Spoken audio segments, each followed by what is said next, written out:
Fala, moçada do curso de Astronomia Básica, preparação para a OBA, Olimpíada Brasileira de Astronomia e também lançamento de foguetes. Tudo bem com vocês? Eu sou o professor Taldo Carlos e este é meu canal criado especialmente para você, estudante de ensino fundamental e médio e que está se preparando para a OBA, a Olimpíada Brasileira de Astronomia.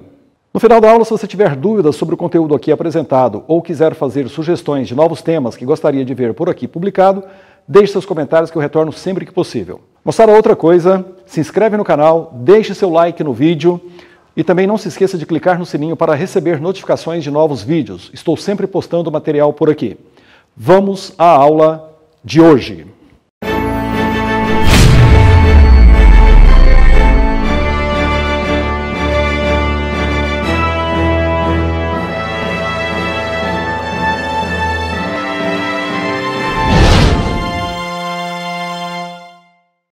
Muito bem, moçada do OBA, na aula de hoje, uma das aulas mais importantes, vamos falar um pouquinho sobre a esfera celeste, começar a mapear o céu, constelações e também os astros do céu noturno e diurno, por que não? Um dos assuntos que mais cai no OBA, é interessante que você memorize algumas partes aí que são bem destacadas, bem interessantes e que, obviamente, o OBA cobra muito. Essa é a representação esquemática da esfera celeste, com a Terra no centro. Detalhe importante, aqui nós temos a linha do Equador, que é essa linha azul que você está vendo, e aqui o eixo norte-sul geográfico da Terra. Não está na posição original ainda, mas é importante que você comece a destacar tudo isso daí. E aí nós temos alguns pontinhos representando as estrelas na esfera celeste, que é o céu noturno. A esfera celeste é bem isso, é você olhar para o céu e tudo aquilo que você vê no céu é a chamada esfera celeste. Algumas nomenclaturas importantes, vou passar rapidinho para vocês. Astronomia é a ciência que estuda o universo, os astros que o compõem, sua constituição e seu movimento. Astrofísica é a parte da astronomia que estuda os astros, tratando das suas propriedades físicas, como luminosidade, composição química, temperatura e outras. Falaremos disso em algumas aulas. Astro é o nome comum dado a todos os corpos celestes, como estrelas, planetas, cometas e outros. Satélite ou luas é um astro natural que orbita um planeta. Planeta é um astro esférico que não possui luz própria e que gira em torno de uma estrela. Importante isso. Estrela é uma esfera de gás a altas temperaturas que irradia luz em todas as direções. Constelação é o nome dado a um grupo de estrelas formando certo padrão. Antigamente, uma figura imaginária. Atualmente, ela é determinada região do céu dividida regularmente. Vou falar disso um pouquinho mais na frente, bem importante. Exoplaneta, planeta situado fora do sistema solar, ou seja, gira em torno de uma estrela que não é o nosso Sol. Asteroides ou meteoroides são corpos que orbitam o Sol, formado por rochas ou rochas e metais. Existem em diversas formas e tamanho. Comece a reparar aí, moçada, que nós temos vários tipos de astros que podem estar na esfera celeste. Meteoro é um pequeno corpo rochoso, metálico ou ambos, que ao entrar na atmosfera terrestre provoca um rastro luminoso no céu. Cometas são aglomerados de gelo e rocha, de formatos irregulares que perambulam em torno do Sol em trajetórias elípticas e de grande excentricidade. Falaremos de elipse um pouquinho mais na frente. Galáxia é um grande sistema gravitacionalmente ligado que consiste de estrelas, remanescentes de estrelas, um meio interestelar e gás e poeira. E ainda um importante, mas insuficiente conhecido componente, apelidado de matéria escura, um dos assuntos que está em evidência na astronomia nesse momento. A matéria escura, temos muitas dúvidas sobre isso, mas bem interessante. Esfera celeste é essa esfera imaginária centrada na Terra, girando em torno de um eixo que é o prolongamento do eixo de rotação da Terra. Em outras palavras, o céu noturno. Uma coisa importante sobre a esfera celeste, moçada, é o seguinte. Quando você olha para o céu, você tem a sensação de que você está vendo uma cúpula plana, como se fosse a casca de uma laranja, onde as estrelas estão ali colocadas nessa casca. Na verdade, a coisa não funciona assim. Existem diferentes formatos de objetos no céu a distâncias distintas. E aí, é claro, devido à visualização que você tem da esfera celeste, que é muito distante para nós, dá a impressão, a sensação de que é plano, mas na verdade não o é. Tem estrelas que têm mais profundidade em relação a outras, obviamente. Com o passar das horas, os astros se movem no céu, nascendo a leste e se pondo a oeste. Isso causa a impressão que a esfera celeste está girando de leste para oeste, em torno de um eixo imaginário, que intercepta a esfera em dois pontos fixos, que são os polos celestes. Agora, um detalhe importante. Na verdade, esse movimento ele é um reflexo do movimento de rotação da Terra, que se faz de oeste para leste. Quem já teve a curiosidade de estar aí no campo, na praia, e à noite faz ali aquele passeio e observa atentamente, verifica que os astros, eles em geral, eles nascem a leste e vão passando sobre sua cabeça em direção ao oeste. Essa é a sensação que nós temos, é uma sensação, claro, virtual e evidentemente que isso se deve ao movimento de rotação da Terra, que é no sentido contrário. Isso é importante de conhecer e saber. As constelações e o mapa do céu, ou seja, nós vamos começar a organizar o céu. Da mesma forma que nós fazemos um mapa aqui, por exemplo, do Brasil ou de qualquer outro país, nós já temos um mapa do céu prontinho para você. E agora a gente vai explorar um pouquinho desse mapa celeste. Desde a antiguidade, o ser humano estabelece padrões para tudo que estuda e analisa. Foi assim para o movimento da Lua e do Sol, e foi assim também para as constelações. Constelação é uma forma de dividir o céu em determinados padrões. Grupos de estrelas representam certos animais ou figuras mitológicas. Não há relação física entre elas, apenas proximidades. Detalhe importante, quando eu falo relação física, eu estou falando de elementos físicos como a cor, a temperatura, o tamanho da estrela. Então, essas características físicas, elas não são levadas em consideração quando você faz ou quando você cria uma constelação no céu. Os antigos faziam muito isso. Então, quer dizer, é apenas um grupo local ali próximo, e aí você imagina uma figura, e é bem assim. Os caras imaginavam figuras, vocês vão ver daqui a pouco, e aí, a partir dessas figuras, eles davam nome às constelações. Muitas vezes obedecendo aí a certos animais ou figuras mitológicas e assim por diante. Dá uma olhada nessa constelação aí. Isso é uma constelação bem famosa. Alguém consegue enxergar algum animal aí? Pois bem, essa é a constelação do Leão. Agora, eu pergunto para você, você consegue enxergar um leão aí nessa constelação do lado esquerdo?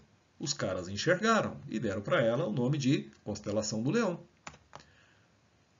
Olha isso daí, um aglomerado de estrelas. E aí eu te pergunto, você consegue enxergar algum animal aí? Pois é, mas aí nós temos uma constelação, que é a constelação do Cisne. Interessante isso, né?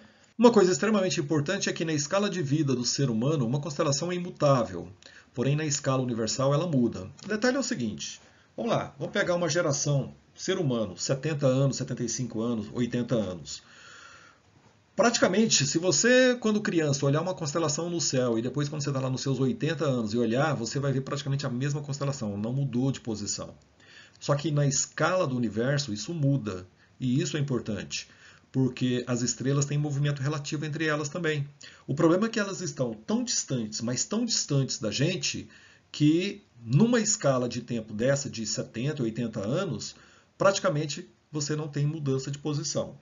Talvez, se olhássemos uma figura de uma constelação lá na época dos egípcios, 6.000 anos atrás, e olhar hoje essa constelação, você note pequenas diferenças, mas mesmo assim muito pequenas. 6.000 anos, observe só isso. A missão Gaia da ESA, lançada em 2013, tem o papel de compilar um catálogo de aproximadamente 2 bilhões de estrelas na Via Láctea. Graças a ela é possível calcular as posições futuras das estrelas. Essa missão é bastante interessante. Ela está fazendo um mapeamento completo de estrelas na Via Láctea. Essa é uma constelação famosa no nosso verão, aqui no Hemisfério Sul, que é a constelação de Órion. Vou falar um pouquinho sobre ela já já. E aí, ó, o desenho que representa essa constelação e algumas de suas mais importantes estrelas. Às vezes, constelações têm uma quantidade enorme de estrelas. Tem constelações que têm mais de uma centena de estrelas. Tem constelações que têm, às vezes, algumas dezenas apenas de estrelas. Em geral, a gente destaca as mais importantes. Aí, no caso, a constelação de Órion, que é o Caçador, nós temos, por exemplo, uma estrela que está em evidência nesse momento, que é Betelgeuse, uma vez que ela é uma gigante vermelha, e ela está já em processo de extinção. E aí nós temos outras estrelas importantes, falo daqui a pouco, como por exemplo as Três Marias. Tem um vídeo no YouTube chamado O Futuro da Constelação de Órion. Recomendo que você digite isso lá e dê uma olhadinha. Essa missão da ESA aí, ela fez um trabalho computacional revelando o futuro da constelação de Órion, o deslocamento das estrelas. Recomendo que você assista, é bem interessante. Muito bem, em 1929, a União Astronômica Internacional mapeou todo o céu, toda a esfera celeste, em 88 constelações. Vamos entender como isso foi feito. As civilizações antigas dividiram o céu em 48 constelações clássicas que foram compiladas pelo grego Ptolomeu em 137 d.C. Falamos dele lá em História da Astronomia. Inclusive as constelações zodiacais.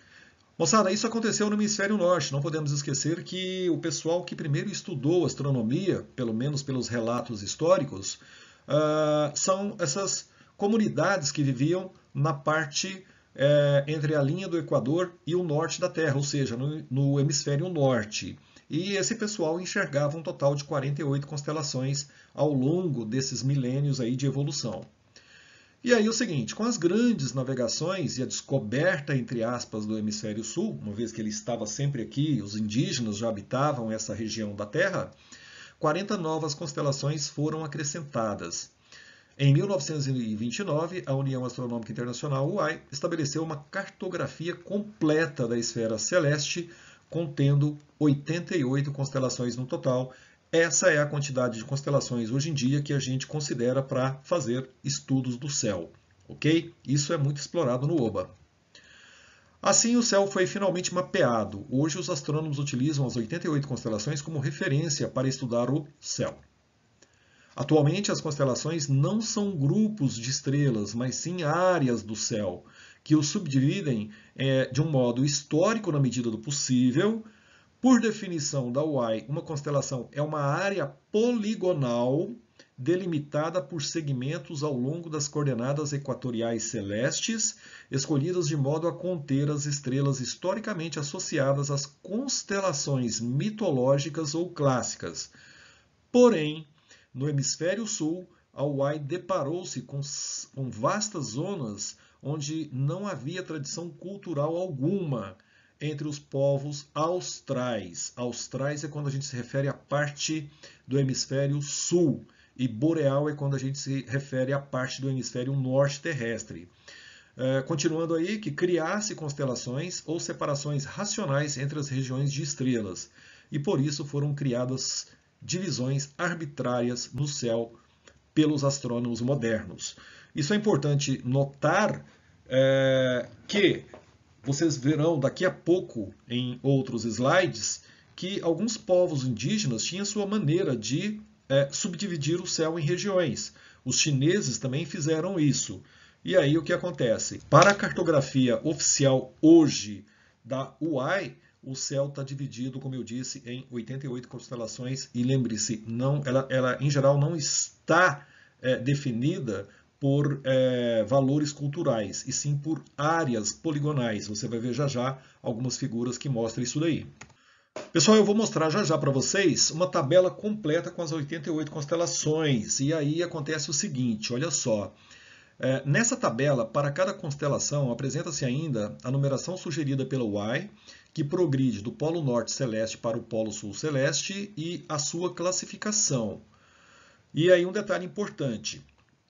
Cada constelação ela é chamada de boreal, quando ela está na parte do hemisfério norte. Nesse caso, nós temos um total de 26 constelações. Nós temos aquelas constelações que estão próximos da eclíptica, que seria aquela trajetória aparente do movimento do Sol, ou mais ou menos ali na região equatorial.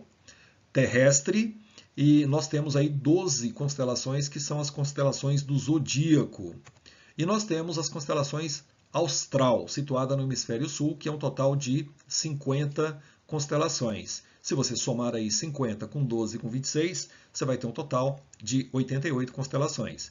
Existem ainda, vocês vão ver na tabela, algumas subclassificações. Às vezes você tem uma, por exemplo, boreal polar. Por quê? Porque ela está mais próxima do polo. Você tem a austral polar. Por quê? Porque ela está mais próximo do polo, no caso do polo sul, evidentemente. E às vezes eu tenho eclíptica zodiacal, às vezes eu tenho eclíptica sem ser zodiacal, quer dizer que ela está mais na faixa fora da linha do Equador, mas também antes da boreal polar, por exemplo. Vamos às figuras, vamos à tabela primeiro, para depois você entender as figuras aí. Bom, eu vou fazer o seguinte, aqui vai de uma maneira um pouquinho mais rápida, mas só para você entender, a coisa funciona assim, olha, eu tenho nessa tabela o nome latino da constelação, o nome em português, a abreviatura da UAI, a estrela mais brilhante, também chamada de alfa da constelação, o número que ela tem na classificação da UAI, e a região que ela se encontra do globo terrestre, se é boreal, se é austral. Então, por exemplo, você pega Andrômeda, que é uma constelação bem legalzinha. Você tem ela aí, ó. A abreviatura dela para ANT, a estrela mais brilhante dela é Alferatriz, o número de ordem dela nas constelações é o número 11, e ela está na região boreal, ou seja, no hemisfério celeste norte. Vamos tentar pegar aí uma outra constelação, por exemplo, Aquários, que é do Aquário, zodiacal. Né? A abreviatura dela AQR, a estrela mais brilhante dela é Sadal Melik, ela é o número 37 e ela está na faixa eclíptica zodiacal. Então, quem tiver curiosidade, por favor, dê uma olhada aí nessa tabela. Eu vou apresentar para vocês as 88 constelações. Não vou ditar cada uma delas aqui por uma questão de tempo, mas recomendo que você dê uma olhadinha na tabela, é bem interessante. Aqui nós temos mais uma quantidade, são 15 por slide. Nesse slide vamos dar um destaque para Carina, que é uma bela constelação. A estrela mais brilhante dela é Canopus, ela é a posição 63 e ela está na região austral. Mais uma tabela, mais 15 constelações. Aqui nós temos a famosa Cruzeiro do Sul, observe, simbolizada pelo Cru. A estrela mais brilhante dela é a Crux, a posição dela é 77 e ela também, claro, é austral, ou seja, hemisfério sul. Mais 15 constelações, vamos pegar aí, por exemplo, a constelação de Leão, que também é zodiacal, a posição dela é 31 e a estrela mais brilhante dela, Regulus.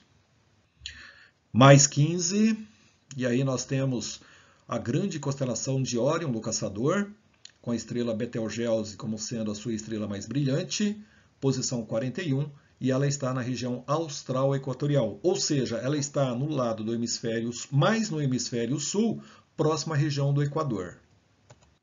Mais 15, aí nós temos algumas constelações interessantes, como a do Escorpião, que é da região também sul, e ela ocupa o céu na nossa região aí por volta dos meses de junho e julho.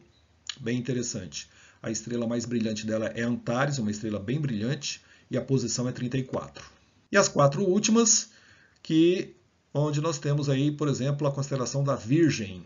A estrela mais brilhante dela é Spica, a posição dela é 32, e ela está na faixa eclíptica zodiacal. Ela é considerada uma das 12 do zodíaco, ok?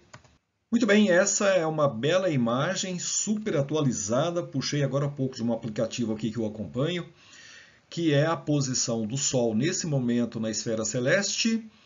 Você enxerga aí alguns planetas, como Mercúrio, a Lua, Júpiter, Saturno. Essa linha roxa que você está vendo é a eclíptica, que é a trajetória aparente do Sol no céu. E um detalhe bem importante, tá, pessoal? Repare que esse mapa que eu estou apresentando para você é um mapa celeste. E aí, observe que nós temos uma mistura de duas coisas. As constelações representadas por linhas poligonais, repare que não há um padrão dessa linha poligonal, isso é importante notar. E juntamente com as linhas poligonais da UAI, eu tenho aí, por exemplo, as figuras imaginárias que os antigos fizeram dessas constelações, como você está vendo aí, por exemplo, a constelação de Virgem, a constelação da Serpente, a constelação de Hércules. E nesse momento, repare que o Sol está se aproximando da constelação de Virgem. À medida que os dias vão passando, ele vai cruzando essa constelação. Por isso que nós temos essa faixa zodiacal e aí os chamados signos relativos a cada mês do ano, né? Então, essa é uma figura bastante interessante e recomendo que você guarde aí como as diferenças, né, entre as linhas poligonais, que é uma convenção internacional, e as linhas vermelhas, que representam a constelação, uma coisa feita pelo pessoal da antiguidade. Então, bem interessante aí. Recomendo até que você acompanhe esse aplicativo, ele é bem interessante, o nome está aqui, ó, é só você ir na internet e colocar, você consegue acompanhar diariamente o movimento do Sol, beleza? Detalhe, ao mapear o céu, a área de uma certa constelação eventualmente ficou maior ou menor, foi o que eu disse, não há um padrão nessas linhas poligonais. Moçada, algumas constelações são importantes, pois elas servem de referência ou definem pontos específicos no céu. Uma no hemisfério norte e outra no hemisfério sul. Essas duas constelações que eu vou falar agora, elas foram de grande ajuda para os navegantes, porque, de certa forma, era um mapa de orientação. Mas nós temos outras constelações que também são importantes e referenciais, como, por exemplo, Órion e Escorpião, que no hemisfério sul, a primeira aparece nos meses de dezembro, janeiro, e no hemisfério sul ainda, a do Escorpião, ela define aí os meses de junho e julho, que é o período para nós aqui de inverno. O que acontece é o seguinte, no hemisfério norte, a constelação da Ursa Menor, nela fica a estrela Polaris, que define a posição do polo celeste norte. Olha só, vamos pegar o mapa celeste e aí repare o seguinte, nós temos aqui essa figura que você está vendo, que é a constelação da Ursa Menor. Aqui as linhas que definem a constelação. E essa estrelinha que você está vendo aqui bem no fundo, é ela que é a Polaris. Para quem já teve a oportunidade de ir para o hemisfério norte, ali em regiões próximas, Noruega, Suécia, e observar, você vai ver essa estrela, uma vez que ela é muito brilhante. E aqui nós temos uma imagem bem interessante de uma situação que é o seguinte, quando você está nessas regiões do hemisfério norte, você vê que tem algumas estrelas que elas não se põem. Devido à sua proximidade ali do polo norte celeste, você vê essas estrelas girarem como você está vendo aí nessa figura do lado direito. E essa figura central, ela é uma imagem, digamos assim, da trajetória dessas estrelas ao longo de uma noite, por exemplo. E aí tem um videozinho de estrelas circumpolares, que é esse que está à direita. E aí um detalhe, existem grupos de estrelas que nunca se põem, circulam o polo celeste. São constelações chamadas de circumpolares. Cada hemisfério tem o seu grupo. Lá na tabela que eu apresentei agora há pouco das constelações, vejam que às vezes eu coloco boreal, circumpolar, e aí austral, circumpolar. Então quer dizer, são essas estrelas que estão próximas aos polos. No hemisfério sul, a constelação que serve de referência para os viajantes é a constelação do Cruzeiro do Sul. Só que tem um problema. Ela não tem uma estrela tão brilhante como a Polaris e também não fica tão próximo assim do Polo Celeste Sul quanto a Ursa Menor. E aí vem o seguinte, a constelação que está mais próxima do Sul Celeste é a constelação do Octante. Só que é o tal detalhe, essa constelação ela tem a estrela mais próxima do Polo Sul, que é a Sigma do Octante, pouco brilhante. Então, muito difícil de ser visualizada. E aí, por esse motivo, não é ela que serve como referência, e sim uma constelação um pouquinho mais deslocada em relação ao Polo Sul Celeste, que é a do Cruzeiro do Sul, que é muito mais visível. Então, o que acontece? A Sigma do Octante é que nos dá a posição mais próxima do Polo Celeste Sul. Só que é o tal detalhe, para você encontrá-la, se encontrá-la, você tem que estar num lugar com o céu muito limpo, você vai projetar o braço maior da Cruzeiro do Sul aproximadamente 4,5 vezes para poder encontrá-la. Vamos tentar ver isso através de algumas figuras. Então, o que acontece? Repare aqui que eu estou mostrando para você mais uma vez um mapa celeste. Aqui nós temos a constelação do Cruzeiro do Sul e a constelação do Octante, ela está aqui embaixo, ó, onde está o Polo Sul Celeste. E aí, o que acontece? A Sigma do Octante é uma estrelinha que está aproximadamente por aqui assim. Ela é pouco visível e nem está tão centrada assim em relação ao Polo Celeste Sul, ok? Então tá aí, ó, uma outra imagem para você poder observar a Octante, beleza? E aí nós temos outras constelações importantes, como por exemplo a constelação do Órion. Aí é uma imagem ilustrativa. E aí é o seguinte, essa constelação tem um pouquinho de história para falar sobre ela. Ela cai bastante no Oba. Ela está localizada no Equador Celeste e por esse motivo ela é visível em praticamente todas as regiões habitadas da Terra. É o tal detalhe, ela está na região central ali do Equador, então devido à grande distância até nós, pessoas tanto no hemisfério sul quanto no hemisfério norte conseguem ver essa constelação com facilidade, ok? Ela é visível principalmente nas noites de verão no hemisfério sul, em dezembro e janeiro. Tem muitas estrelas brilhantes, como a gigante azul Rigel e a gigante vermelha Betelgeuse, além de Bellatrix e Saip, compõem o quadrilátero principal. No centro figuram Alnitak, Alnilam e Mintaka, 3 estrelas de brilho similar alinhadas que constituem o cinturão de Órion, conhecidas popularmente como Três Marias. Essas são as famosas Três Marias. E aqui uma região do céu representando a constelação. Essa é bem famosa, acredito que todo mundo conhece facilmente, né? E aí tem uma historinha. Segundo a lenda, Órion estava acompanhado de 2 cães de caça, representado pelas constelações do Cão Maior e do Cão Menor. Lá na nossa lista de constelações, elas estão lá. Faz parte aí, estão próximas à constelação de Órion, que é o Caçador. A estrela mais brilhante do Cão Maior, Sirius, é também a estrela mais brilhante do céu. Isso cai pra caramba. Qual é a estrela mais brilhante do céu? Sem dúvida, Sirius. Qual a constelação? Cão Maior. Não se esqueça. E é facilmente identificável a sudeste das Três Marias. Próximo é a estrela mais brilhante da Cão Menor e aparece a leste das Três Marias. Betelgeuse, Sirius e Próximo formam um grande triângulo de estrelas de brilho semelhante. Falaremos um pouco mais sobre elas na aula sobre estrelas, bem interessante.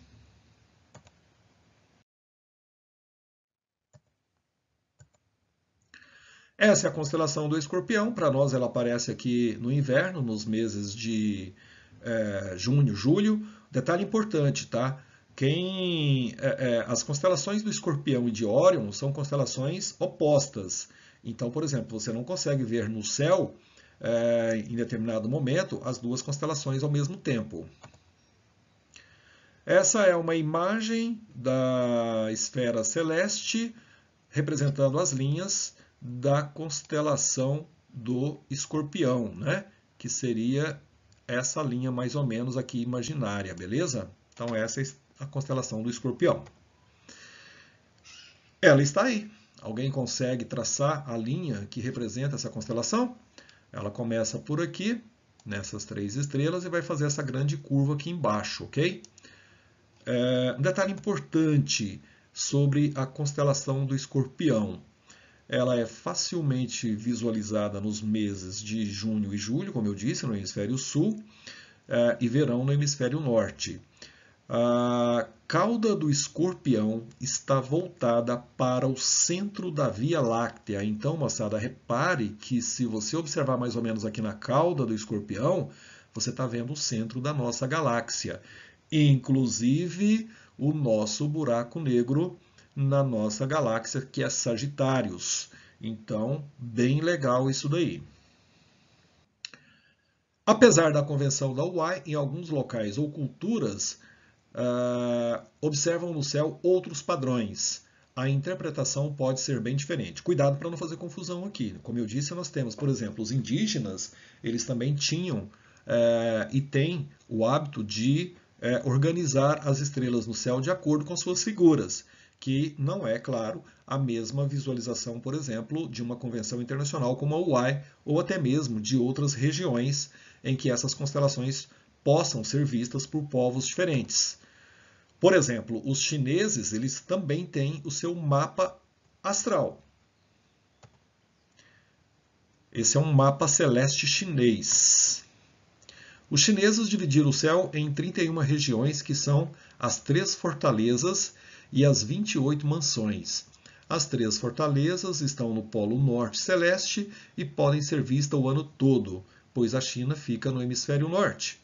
Para os chineses, o céu do Polo Norte Celeste era o centro ou como um imperador, pois ele é o centro do império. Os antigos chineses não conheciam o céu do Polo Sul, mas já foram introduzidos outros 23 asteriscos baseados em cartas celestes ocidentais. Já as 28 mansões são divididas em 4 grupos de 7 que formam os 4 símbolos: o dragão verde, o pássaro vermelho, o tigre branco e a tartaruga negra. Aqui vale destacar o seguinte: vejam vocês que muitas vezes esse mapeamento da esfera celeste obedece a valores culturais de cada região. Isso é importante notar, né? Aí é a parte da esfera celeste que representa o dragão verde no mapa chinês. Beleza? Os indígenas brasileiros também têm suas constelações e crenças. Essa é a constelação da Ema para os indígenas ali na região do Pantanal. Constelação da Ema, parte do Cruzeiro do Sul e do Escorpião. Repare que ele já funde 2 constelações distintas para nós. Na cabeça da Ema fica a nebulosa Saco de Carvão. Essa é uma nebulosa que a gente vai discutir em formação de estrelas. E aí é a constelação da Anta. Tá? Envolve as constelações de Cefeus, Cassiopeia, Lacerda e Cygnus. Então, mais uma vez, reparem que a coisa é bastante cultural, é de região para região. E aí a faixa do zodíaco. Na aula de movimento aparente dos astros, eu vou voltar a falar um pouquinho sobre isso, que é o posicionamento do Sol. Mas o que acontece? Ela é uma faixa imaginária da esfera celeste que inclui as órbitas aparentes do Sol, da Lua e dos planetas, Mercúrio, Vênus, Marte, Júpiter, Saturno, Urano e Netuno, e as divisões do zodíaco representam constelações na astronomia. Repare que eu coloquei de propósito constelações na astronomia e, sem destaque nenhum, signos na astrologia. Ok? Vocês entenderam o que eu quis dizer, né? Muito bem. As constelações que formam o zodíaco, círculos dos animais ou caminho do São Cristo, SOD, uma faixa de 18 graus em volta da eclíptica, foram definidas por volta do ano 500 a.C. pelos babilônios, dividindo a eclíptica em 12 subdivisões aproximadamente de 30 graus cada uma. Atenção, a gente divide, eles dividiram em aproximadamente 30 graus cada uma, mas o fato é que tem constelação que dá bem menor do que isso e algumas que dá mais do que isso. Isso é comum, beleza? São assim relacionadas Áries, Taurus, Gêmeos, Câncer, Leão, Virgem, Libra, Escorpião, Sagitário, Capricórnio, Aquário e Peixes. Essa é uma das imagens das constelações do zodíaco. Essas constelações, repito, são constelações que estão próximas ao movimento aparente do Sol em torno da Terra, que na verdade não é assim, e sim o contrário, da Terra em torno do Sol. Mas eles pensavam antigamente que era o movimento do Sol em torno da Terra. Não se esqueçam disso. E aqui uma figura um pouquinho melhor trabalhada, vamos dizer assim, representando o movimento anual aparente do céu. Lembrando que ele é devido à translação da Terra ao redor do Sol e não ao contrário. Mas reparem vocês que nós temos aqui o Sol posicionado no centro. Aparentemente o que a gente observa, o que é? o Sol se movimentando numa região que é a chamada eclíptica, que é o movimento aparente do Sol, que é essa linha circular. E aí o que acontece? Nessa linha que o Sol aparentemente se move, nós temos uma faixa um pouco para cima e uma faixa um pouco para baixo. Então o que os caras fizeram na antiguidade? Pegaram aquelas estrelas que estavam próximas a essa faixa e chamaram de constelações do zodíaco. Então, por exemplo, aqui você tem a constelação do Touro, é uma faixa de estrelas, é um grupo de estrelas, melhor dizendo, que se encontra aqui nessa região, quando o Sol se põe. O que acontece? Ele se põe próximo a essa constelação. Lembrando que o Sol está muito mais próximo da gente do que essas constelações. Então, se você olhar no horizonte, se você observar o entardecer ali, o começo da noite, você vai ver que o Sol vai estar se pondo num grupo próximo a um grupo de estrelas, que é a constelação. E é assim que eles classificaram, então, as chamadas constelações do zodíaco. Então, são faixas próximos à linha eclíptica, que é o movimento aparente do Sol, e estrelas que estão próximos a essa faixa, beleza? Isso tem que ficar bem claro, essa é a chamada aqui, então, olha, faixa zodiacal, beleza? Nós temos aí, ao longo do ano, 12 constelações. Na verdade, são 13, daqui a pouco eu falo sobre isso, mas as zodiacais são consideradas 12. Essa imagem aqui é uma imagem que mostra para vocês o seguinte, imagine aqui a nossa carta celeste, você está vendo aí as constelações de cabeça para baixo, nós estamos olhando para o hemisfério sul, então é como se você estivesse lá na linha do Equador olhando para baixo, então por isso que está de cabeça para baixo aí as constelações, ok? Então você tem aí a região sul, a região norte, o lado oeste, o lado leste, e aí o que acontece? O Sol ele se movimenta nessa linha azul aqui, ó. Essa é a linha por onde o Sol faz o seu movimento aparente, chamado de eclíptica. A gente vai ver mais tarde, na próxima aula, por que nós temos essa parte de baixo e a parte de cima. E aí acontece o seguinte, ó, as constelações em azul são as constelações zodiacais, são aquelas pelas quais o Sol aparentemente passa, isso é importante. A linha pontilhada em azul é a trajetória anual aparente do Sol, já falei isso, beleza, que é a chamada eclíptica, beleza? Devido à precessão dos equinócios, vou explicar isso na aula que vem, o Sol atualmente cruza 13 constelações do zodíaco nas seguintes datas. Constelação Áries, signo tradicional lá em 500 a.C. Moçada, olha só, lembra que eu disse para vocês que as estrelas estão mudando de posição ao longo da sequência dos anos?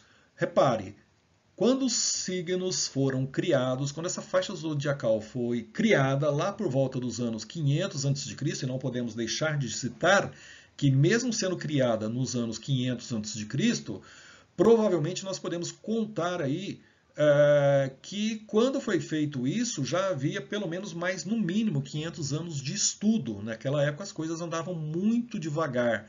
Então, de 500 a.C. para cá nós temos 2.500 anos. E aí você vai ver uma coisa interessante, olha só.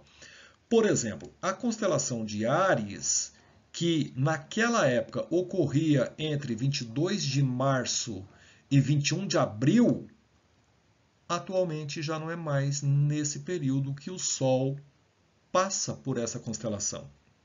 Atualmente o Sol está passando entre 20 de abril e 14 de maio. Aí eu acho que você já começa a entender o que eu disse agora há pouco sobre os signos. Vale isso daí? Legal, né? Duração do Sol nessa constelação, 25 dias. Estrela mais brilhante da constelação, Ramal. Eu olhei Áries, vou olhar só mais um, depois quem tiver curiosidade, olha aí o seu signo, beleza?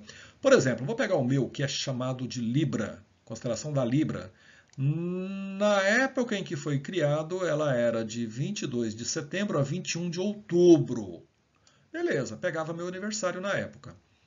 Atualmente, ela é de 1 de novembro a 22 de novembro. O Sol passa atualmente nessa constelação nesse período aqui. Já está fora o meu aniversário, ok? O meu aniversário já não é mais dessa constelação. E ela tem um período de 22 dias. Repare ó, que tem constelação que demora até 44 dias para o Sol passar por ela, né? E aí, estrela mais brilhante. Quem tiver curiosidade, dá uma olhadinha aí no seu signo, beleza? As datas acontecem um dia mais tarde a cada 70 anos devido à precessão dos equinócios. Vou falar disso um pouquinho mais na frente. Aí vem a justificativa, né? Por que nós temos lá, quando foi criado 500 a.C., para o período atual, essa diferença? Porque a cada 70 anos elas acontecem um dia mais tarde. O Sol, né, vai passar por ali um dia mais tarde. Então, se você pegar de 500 a.C. para cá, 2.500 anos, e dividir por 70 anos, você vai ter a quantidade de dias que a sua constelação do seu signo já mudou de posição. Isso é importante notar. E aqui, moçada, uma imagem do aplicativo que eu disse para vocês agora há pouco, em que eu acompanho diariamente o Sol. E aí, repare o seguinte, ó, tá aqui na íntegra para vocês. Eu filtrei isso lá no dia 23 de setembro, às 3 horas e 13 minutos, mais ou menos, foi a hora que eu tirei. Eu estou gravando isso por volta de 16 horas e 30 minutos. Olha a posição do Sol, ele está movimentando nesse sentido. Olha por onde ele vai passar daqui a pouco, pela constelação de Virgem, que é do mês de setembro, aí mais ou menos, está um pouquinho atrasado se você olhar lá naquela tabela anterior. Aqui a constelação de Libra, que vai passar por volta de outubro. E aqui nós temos, próximo a eclipse, já falaremos disso em outras aulas, alguns planetas e a Lua, tá? Os astros, como os planetas do Sistema Solar e também a Lua, estão sempre próximo a essa linha roxa que você está vendo, que é a eclíptica, que representa o movimento aparente do Sol ao longo do ano, beleza? Algumas constelações do zodíaco: Capricórnio, Áries, Libra, Leão. Repare que está bem diferente em relação àquela imagem que eu apresentei no início, mas é assim mesmo. E aí, moçada, para terminar a aula de hoje, uma imagem aí para você ter uma ideia da esfera celeste. Essa figura já apresenta uma série de linhas que serão discutidas nas aulas posteriores aí, que são os referenciais para a astronomia, mas só para representar aí, mais uma vez, a esfera celeste, a região circumpolar, que é essa região escura que você está vendo, hemisfério norte, hemisfério sul, polo norte, polo sul, evidentemente, a faixa equatorial parte do hemisfério norte e a faixa equatorial parte do hemisfério sul. E aqui uma imagem como se nós estivéssemos olhando do céu profundo. O hemisfério sul, está aqui o polo celeste sul, né, a constelação do Octante, são as chamadas constelações circumpolares do hemisfério sul, e aqui as constelações circumpolares do hemisfério norte, a Ursa Menor, tem também a Ursa Maior, a constelação do Camaleão, e aqui a nossa estrela Polaris. Beleza? Muito bem, moçada, essa aula de hoje, então, foi uma aula em que eu apresentei para vocês a esfera celeste, começar a organizar o céu por trechos, por regiões, e por hoje é isso. A aula que vem vai ser uma aula em que a gente vai começar a traçar os referenciais para fazer estudos da esfera celeste, uma coisa extremamente importante na astronomia. Então, por isso é hoje. Se gostou, já sabe, dedão no dedão do like, curte o vídeo, compartilhe com seus amigos. Grande abraço e até a próxima aula.